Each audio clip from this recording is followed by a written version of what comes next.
अस्सलाम वालेकुम नाज़रीन, मां आहियां शुएब अली उमरानी ऐं तव्हां ॾिसी रहिया आहियो BR टाइम न्यूज़। सभ खां पहिरियां शामिल कंदासीं हीअ रिपोर्ट।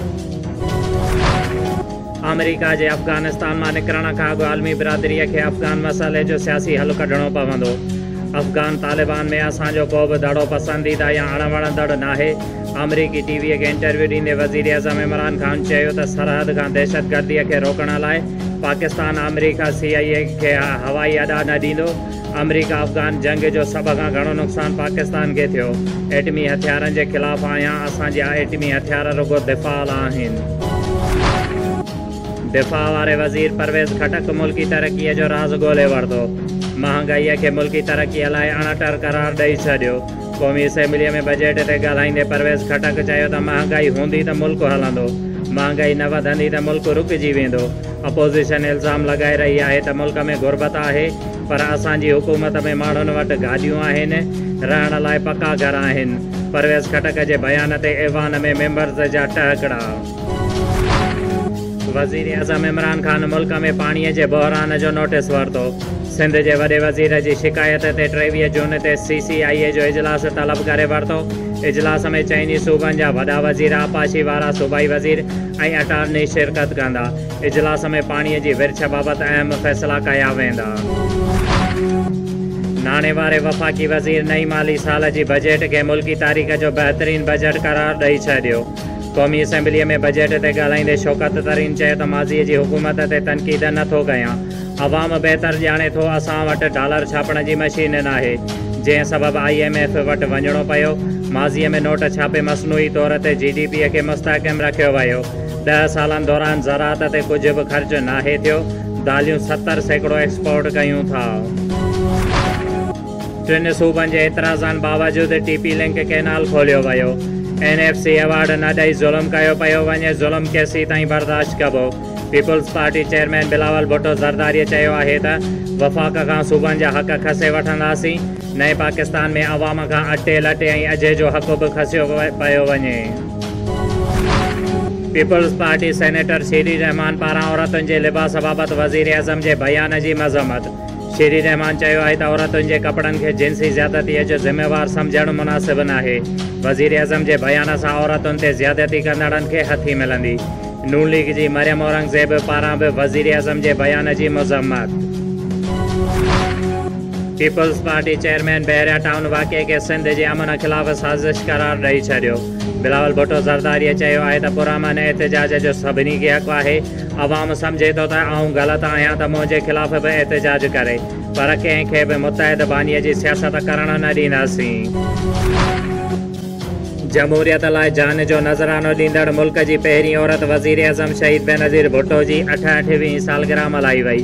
सिंध असेंबलीअ में बिलावल भुट्टो ज़रदारी, वॾे वज़ीर मुराद अली शाह ऐं ॿियनि शहीद राणीअ जी सालगिरह जो केक काटियो।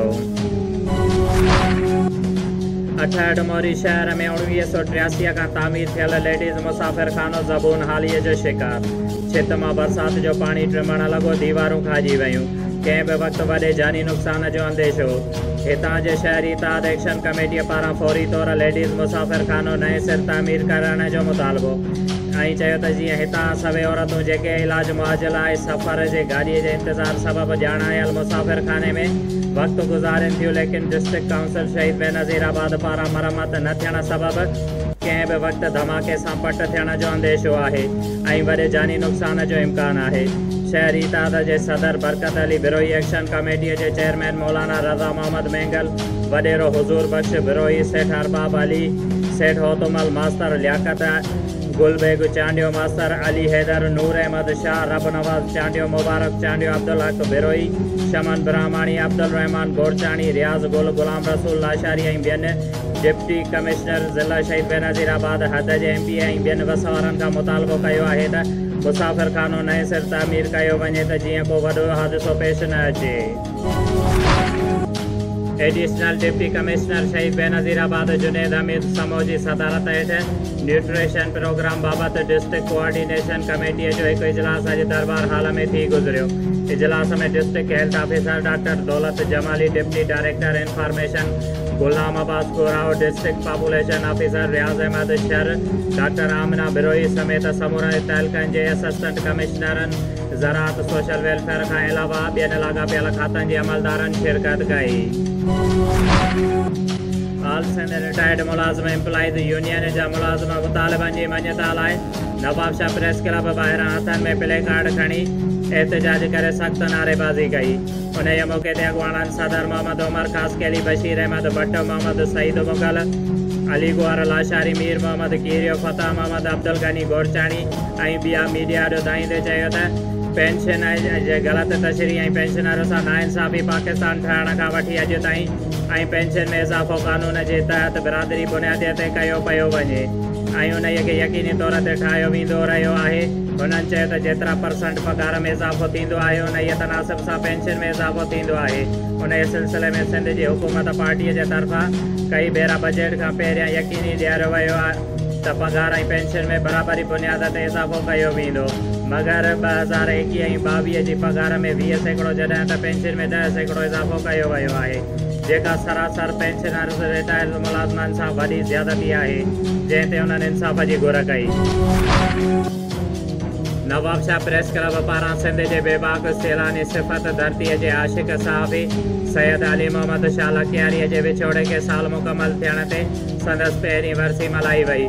कलम कारकुन ऐं सहाफ़त पारां लखियारी सिंध जे नंगनि दंगनि तारीख़ी माग मकाननि दरियानि बेलनि मादनी वसीलनि जे तहफ़ुज़ लाइ सॼी ॼमार कलमी जंग जो टींदो रहियो। Peoples party district Naushahro Feroze ladies wing doctor Fatima Shahnaz अंसारीअ जी क़यादत में शहीद मोहतरमा बेनज़ीर भुट्टो जी 68वीं सालगिरह मल्हाई वई। भिरिया सिटी भरसा ॻोठ हलाए ॾिठो बंबरो में बंबरा हाउस ते फारूक अहमद बंबरो जी मेज़बानीअ में शहीद मोहतरमा बेनज़ीर भुट्टो जो 68वीं सालगिरह तक़रीब मल्हाई वई।